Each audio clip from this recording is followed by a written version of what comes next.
welcome back to the Affirmation Addict podcast. My name is Pyle, and today I am diving into how to fall in love with the entire manifestation journey.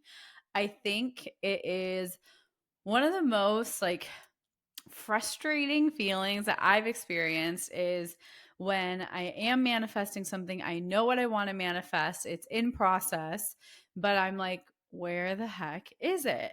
And when I hit that point of wondering where it is, I start dreading the journey. I start feeling like, why am I doing all this work? Why am I saying all these affirmations?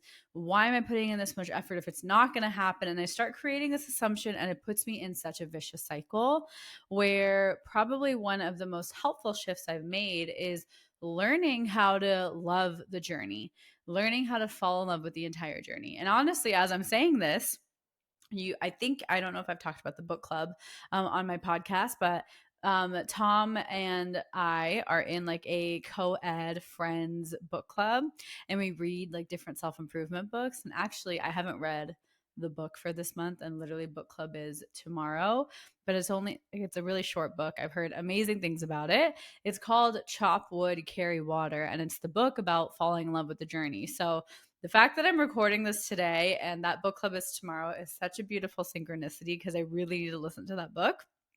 But also, I think it is so helpful to realize that falling in love with the entire journey is a conscious effort, and it isn't necessarily our most natural response. It is very normal to feel frustrated when you're like, where the heck is my manifestation? And is what I'm doing paying off? And I want to share some tips essentially, and maybe some little anecdotes that have helped me learn how to consciously fall in love with the journey. And starting off, one of the biggest perspectives was I didn't want my life to be spent kind of waiting for the future. I noticed this even when I was working at KPMG, which was like my old job that I did manifest, that I spent my work life, like I manifested this amazing job, literally every single detail I wanted, but I still spent my life living for the weekends or living for, like, I was more excited about the future of what's life going to be like once I have my own business than I was excited about where I was at and the fact that I actually manifested this awesome job. Granted, I hated it. However, pretty cool that it was exactly everything I asked for. The hating it is on me, but it did deliver. The universe did deliver, and I did get what I wanted. And I noticed that pattern of never being able to enjoy where I'm at while just being in a space that was exactly what I wanted, and or even if it's just an aspect of it. And I feel like one of the biggest things that helped me was like, what if I spend my entire life just never being satisfied? Like, if I look back, say I'm on my deathbed when I'm 100 years old, and I look back at every single phase of life, was I dreading or wishing for the future and just hating where I'm at? Like, that thought and that imagery and that perspective of just dreadfulness and frustration and insatiability felt like the worst thing I could do for myself. It felt like the most wasteful thing to do with this like beautiful gift of life that I had. And it's just a perspective that really hit home for me. I don't think it's a new perspective. I don't think it's groundbreaking, but just imagining and feeling that frustration and realizing that it's not a necessity, and realizing that the frustration I'm feeling with where I'm at right now is a choice. Like, I could, by choice, choose to feel better about my current situation, even if it's not my final destination. I could, by choice, because we control our emotions, we have the ability to control our emotions, I could feel appreciative. Do I want to? No. And realizing that, like, my lack of enoughness and that my lack of like feeling happy where I'm at, even if it's not exactly where I want to be yet, is honestly a way of me being like a stubborn little girl or a stubborn teenager, where it's like, I'm not where I'm at, so I'm not going to choose to be happy right now, or I'm not going to choose to be appreciative of what I do have. Like, it almost felt like an act of rebellion, like through my inner teenager. And acknowledging that was so helpful for me. An exercise you can do, if this sounds exactly like you, is write a letter to your teenage self. Right, whether that was you 4 years ago, or whether that was you 14 years ago or 40 years ago, write a letter to your teenage self, not like your little girl or little boy, like 5-year-old self, but like your 14, 15, 16-year-old self. Write a letter to them, tell them about your life. Don't think about it, but just write, and give yourself a timer of 30 minutes. I know it's long, but I promise you there's a reason for it. And just write that letter and tell them about your life now. It can become a conversation, but in that letter, you will probably realize that your teenage 16-year-old self would be so amazed and inspired by the life you're living right now. Your current reality, your teenage self might be like, oh my gosh, like good for you. That's pretty cool. And it might be the exact life that your teenage self was wishing for. Because you know how, like, when you're a kid, all you want to do is grow up. And then when you're in high school, all you want to do is be in college. And when you're in college, all you want to do is have a real job. And when you have a real job, all you want to do is retire. That's that pattern of insatiability and never being where my feet are that I really wanted to break out of, because I felt like that was such a disservice to this energy of life that I have. And it put it in a perspective that it's not going to stop unless I decide for it to stop, because my natural instinct is to just not be happy where I'm at. And I think there's one level of ambition where it's like you're never satisfied and you always want to keep growing. I think that's beautiful. But if you're never satisfied and can also never appreciate how far you've come, I think that's where you can start to teeter on the line of burnout. Saying this from experience, I have burnt myself out in many forms, in my relationships, in manifestation, in my business, in all forms. I have created burnout because I wanted more, so I acted more, but I could never appreciate the slight progress, even if it was super slight. So it's the biggest thing that helped me was understanding that it is absolutely a choice to enjoy the entire journey, even though it is not my natural reaction, and being kind to myself when it's not my natural reaction to actually enjoy it. Like, acknowledging that it is uncomfortable to actively choose to enjoy not being exactly where you want to be, and embracing that discomfort. It's such a simple philosophy. I know it's easier said than done. However, it is so life changing when you can just admit to yourself and kind of admit to your logical mind, yeah, I really don't want to be here right now, but I'm still choosing to be grateful that I am here, or be appreciative that I have come this far, because my 16-year-old self would think I'm kind of really, really cool. So seeing those perspectives and putting those perspectives was so, so helpful for me. Another thing, I don't know where I heard this phrase, but it struck such a chord within me, was be where your feet are. And I think I'm someone who has the possibility and tendency to overthink, overanalyze, and over intellectualize everything. I think it is a very cultural thing. I think it is a very, like, kind of a safety mechanism. Like, I can outthink you and I can outsmart you. So then I'm safe. Like, it was almost like a protection shield that I have used my entire life. Many situations I knew if I didn't have the applied skills, I could pretend like I had the applied skills, or I could talk my way into learning the applied skills, or I could out intellectualize in a conversation you. Sorry, that's a really poorly said sentence, but I essentially used my overthinking, my overanalyzing, and my over intellectualizing and over understanding of things as a strength and as like a protection mechanism, when being where your feet are reminded me, like, my feet are on the ground. And when we are too in our minds, when we are way too up here and motioning towards my head, we're not on the ground. We are floaty. We're a little bit too head in the clouds, which is not a bad place to be. But when you're always there, you lose sight of where you are. So being where your feet are, I think, was a really perfectly said reminder for me to, like, feel, like, literally feel my feet on the ground. Like, Nothing crazy, not even grounding. Just feel like my toes on the ground. Even do it with me right now. Just close your eyes. Maybe your toes are in shoes. Just wiggle your toes and like, can you feel the sensation of the feet? Maybe you're hitting like a chord or you're feeling the carpet under your toes or you're feeling like the toughness of the sole of your shoe against your toes. Like, just be where your feet are for a second. And that is immediately such a sense of grounding and being where I'm at. And it kind of brings me a sense of peace and be like, oh my gosh, I am here. And it puts things back into perspective because we can get so hyper focused on the big goals, the big dreams, the big milestones that we want to hit that we completely undermine and underappreciate the little moments that are actually probably the biggest moments in our life. Like my little moments of like waking up and doing my skincare, I put so much like pride and joy and like love into my skincare routine because I'm like, this is what I'm going to look back on. And this is going to be like, I had fun doing my skincare routine.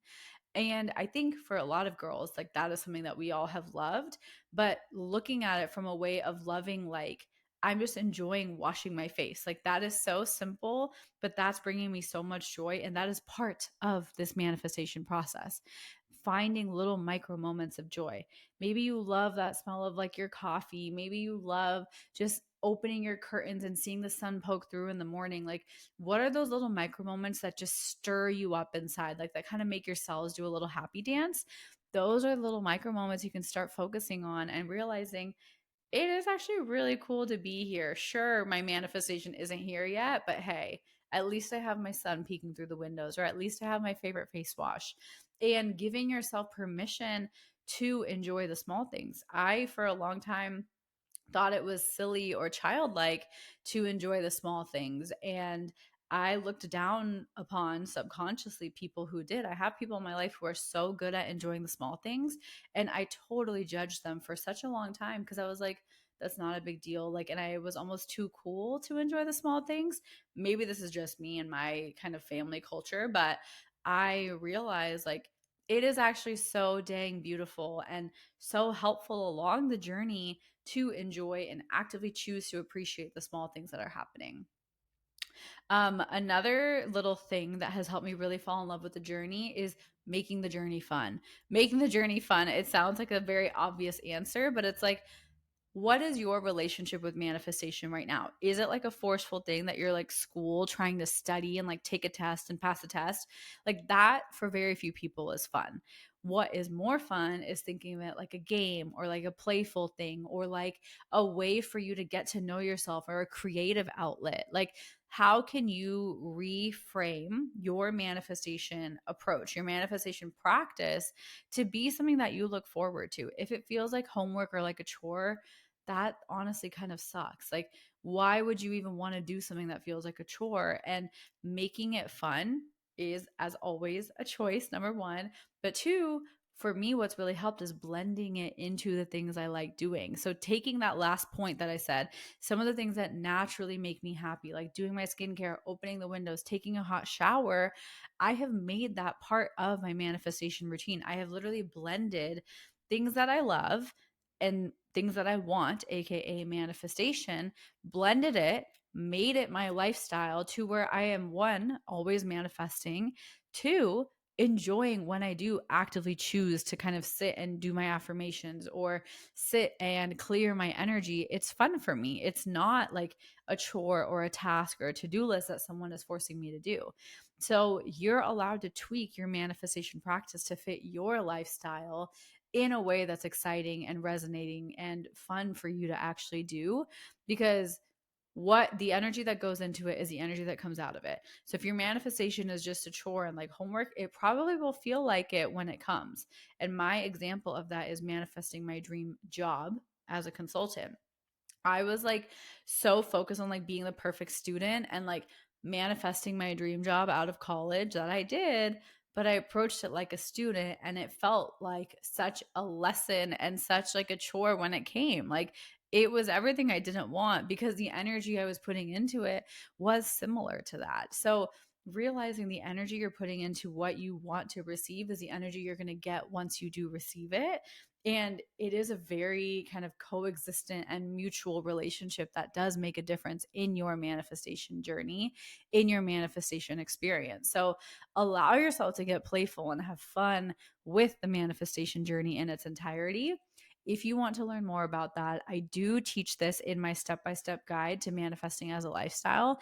I help you really simplify and take action along like very vague manifestation concepts, and then teach you different ways to implement it into your daily life, into all levels of your vibration. So it's super easy to integrate in however you want to show up. And it's kind of my personal philosophy and approach to manifestation that's been universally applied to all of my desires, and it's worked for all of my desires, and it's worked for a lot of my students too. So just a kind of little call out, if that's something you're looking for and you want more help with, that might really help you blend it into your lifestyle.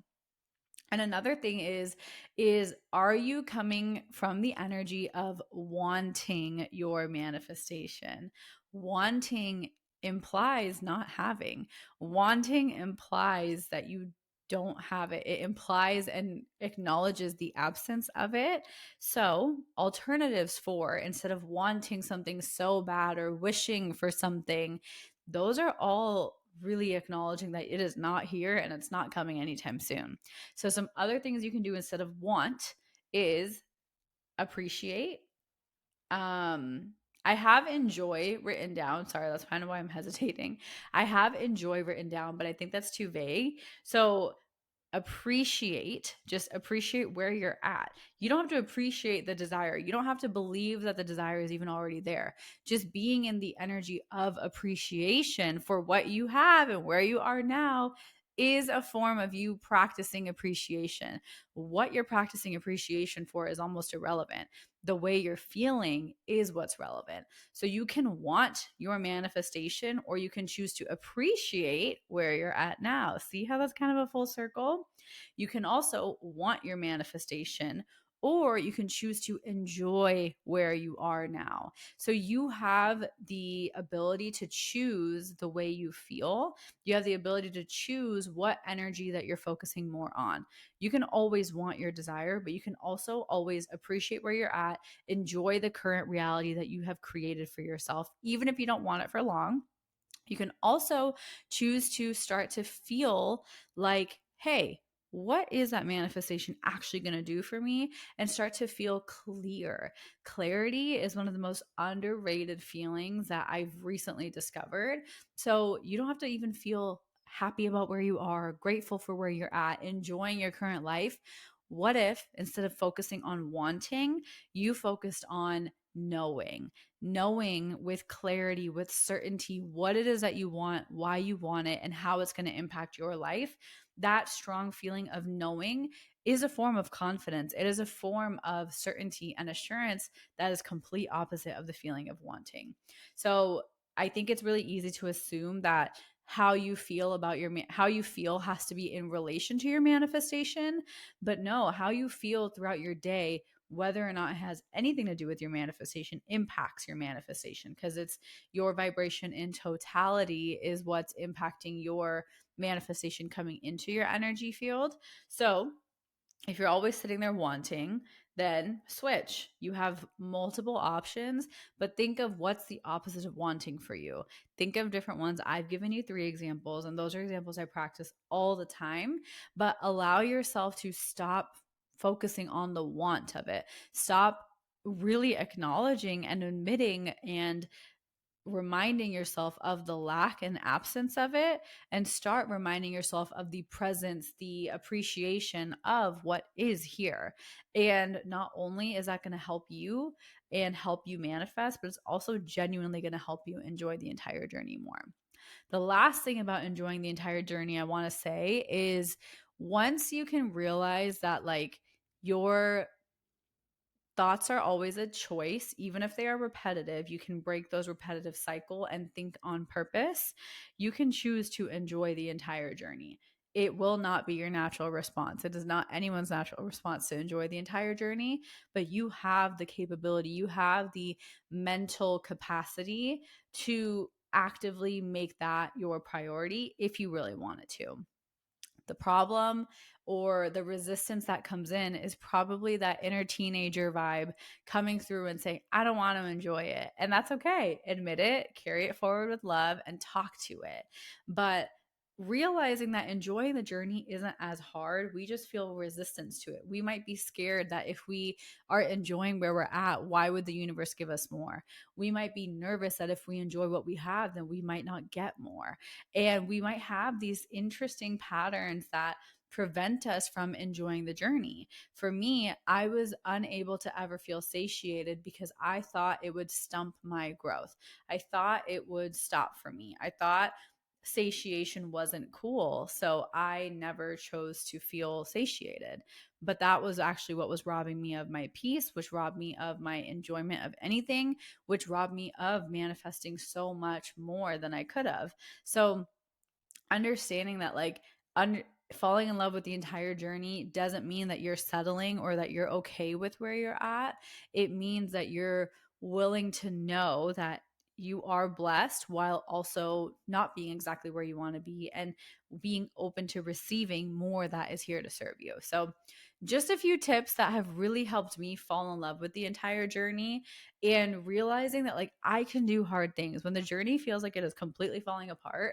The biggest thing that helps me is the resilience that I realize that is within me when something gets really hard and I get through it is one of the most confidence boosting things.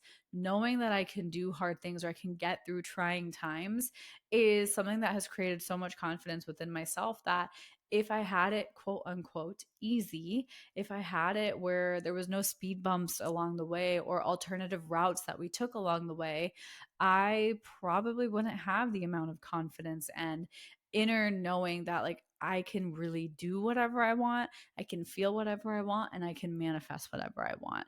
And that amount of certainty and confidence, I think, is so unshakable at this point because I have gone through so many ups and downs.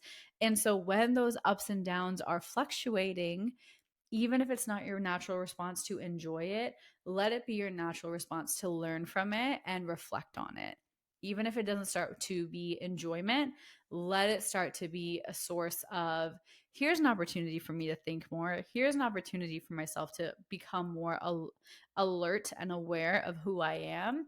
And then you can go from there. So I hope this episode helped you kind of learn a few more tidbits and perspectives that might help you fall more in love with the journey. You deserve to enjoy the entire process, not just the reception and receiving of the manifestation. I think that is one moment, and the entire journey of manifestation is almost your entire life. And I would much rather us have a lifetime of joy rather than a few moments that we can reflect on. So I hope this resonated with you. And if you made it this far, thank you for being here. I love you.